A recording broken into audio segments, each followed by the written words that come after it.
Merhabalar kıymetli izleyicilerim ve takipçilerim. Binnur'un Mutfağı kanalıma ve mutfağıma hoş geldiniz.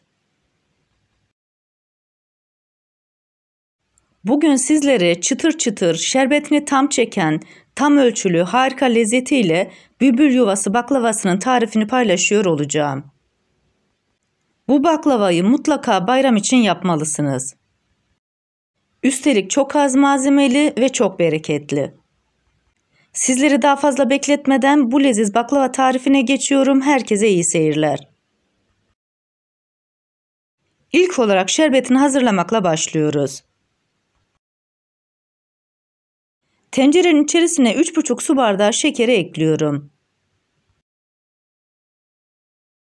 4 su bardağı suyu da koyduktan sonra güzelce karıştırıyorum. Tarifimde kullanmış olduğum su bardağı ölçüsü 200 mililitre. Şerbetin içerisine çeyrek limonu sıkıyorum, kabuğuyla birlikte içerisine koyuyorum. Şerbetimiz kaynayana kadar yüksek ateşte duracak. Kaynayan şerbetimizin altını kısıyoruz. 15 dakika boyunca kısık ateşte kaynatacağız. 15 dakikanın sonunda güzel kıvam almış olan şerbetimizi ocaktan alıyoruz. Soğuması için kenara koyuyoruz.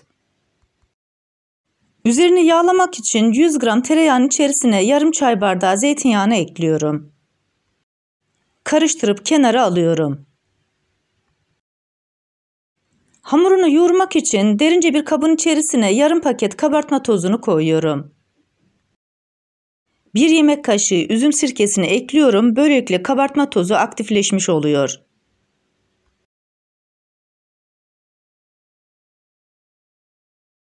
Daha sonra içerisine yarım çay bardağı suyu ekliyorum. Yarım çay bardağı zeytinyağı, yarım çay bardağı süt, 1 adet yumurtayı ekledikten sonra spatula yardımıyla güzelce karıştırıyorum. Tarifimde kullanmış olduğum çay bardağı ölçüsü 100 mililitre. Yeterince karıştırdıktan sonra 2,5 su bardağı unu yavaş yavaş ekliyorum. Oldukça yumuşak bir hamur elde edeceğiz. O yüzden sizler de ununuzu eklerken kontrollü bir şekilde ekleyin. Kalan unu da ekliyorum. Spatulayı hamurun içerisinden çıkartıyorum.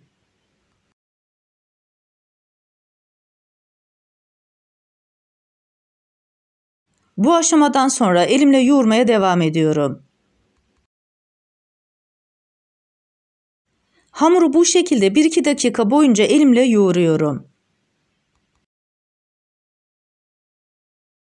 Tezgahın üzerine biraz un serpiştiriyorum.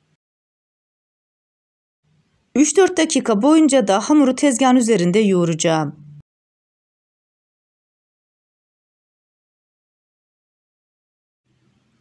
Görmüş olduğunuz gibi hamurun kıvamı oldukça güzel oldu ve oldukça da yumuşak. Hamuru rulo haline getiriyorum. Bu hamurdan toplamda 9 tane bez elde edeceğiz. Keseceğimiz yerleri işaretliyoruz.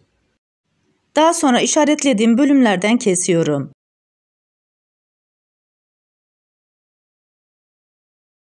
Dokuz parçaya bölmüş olduğum hamuru beze haline getiriyorum.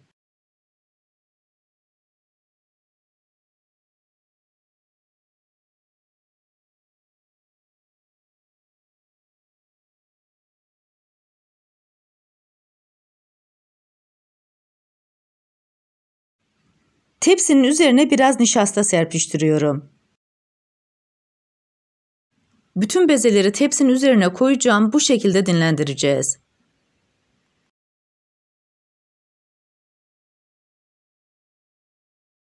Bezelerin üzerine tekrar nişasta serpiştiriyorum.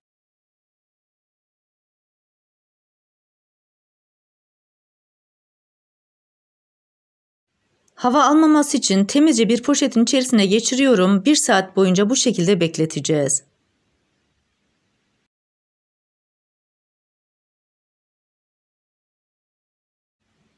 Dinlenmiş olan bezeleri alıyorum, bir tanesini tezgahın üzerine koyuyorum. Açmak için bezenin altına nişasta koyuyorum.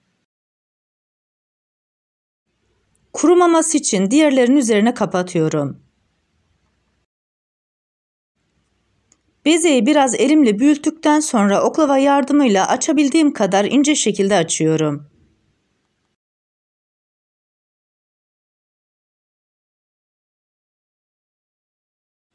Bu arada tarifimi buraya kadar izleyip beğendiyseniz ve hala kanalıma abone değilseniz abone olup beğeni ve yorumlarınızla beni desteklerseniz çok sevinirim.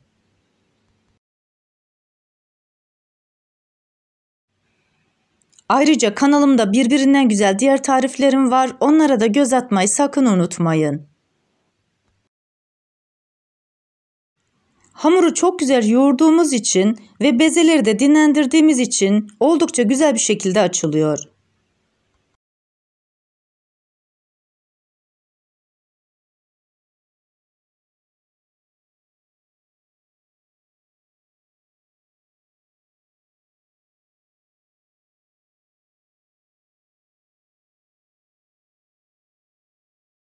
Bezemizi yeterince büyüklükte açtık.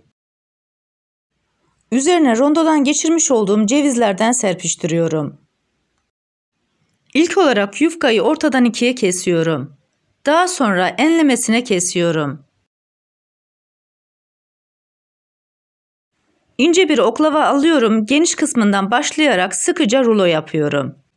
Uç kısmında 2 parmak kalınca duruyorum. Oklava üzerindeyken büzüştürüyorum ve oklavayı çıkartıyorum. Daha sonra iki kenarını birleştiriyorum. Hazırlamış olduğumuz baklavaları tepsinin üzerine diziyoruz.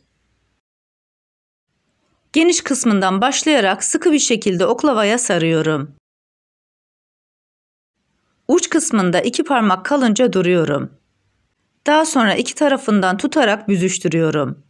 Oklavayı çıkarttıktan sonra iki kenarını birleştiriyorum. Görmüş olduğunuz gibi yapımı oldukça kolay. Bu baklava tarifindeki kullanmış olduğum bütün malzemeleri videomun altındaki açıklama kısmında ölçüleriyle birlikte paylaşıyor olacağım. İsterseniz oradan da bakıp faydalanabilirsiniz.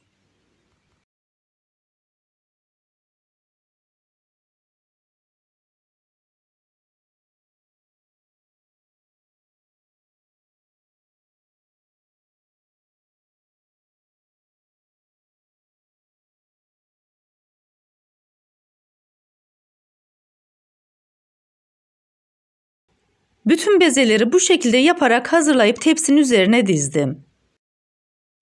Daha önceden hazırlamış olduğum tereyağı ve zeytinyağı karışımını baklavaların üzerine döküyorum.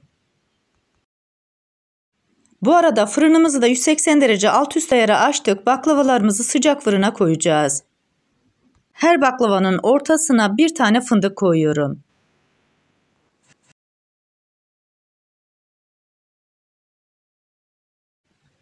Baklavalarımız hazır, sıcak fırına götürüyoruz. 35 dakika boyunca baklavalarımız güzel bir şekilde kızardı. Fırından çıkartır çıkartmaz sadece 5 dakika ilk sıcağının çıkmasını bekliyoruz.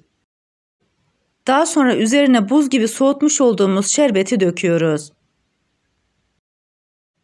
4 saatin sonunda baklavalarımız servis için hazır. Tarifimdeki tüm püf noktaları detaylı bir şekilde sizlere anlatmaya çalıştım. Ancak yine de aklınıza takılan bir kısım olursa bana yorumlardan yazabilirsiniz. Oradan da elimden geldiğince sizlere dönmeye çalışıyorum. Yapılması oldukça kolay, bayram için çok lezzetli baklavaları hazırladık. Bu tarifimi yapıp deneyecek olan herkese şimdiden afiyet olsun.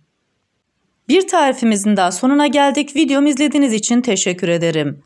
Bana destek olmak için tarifimi beğendiyseniz beğenmeyi, abone değilseniz abone olmayı, yeni tariflerimi izlemek için bildirim zilini açmayı, tariflerimi sevdiklerinizle paylaşmayı unutmayın.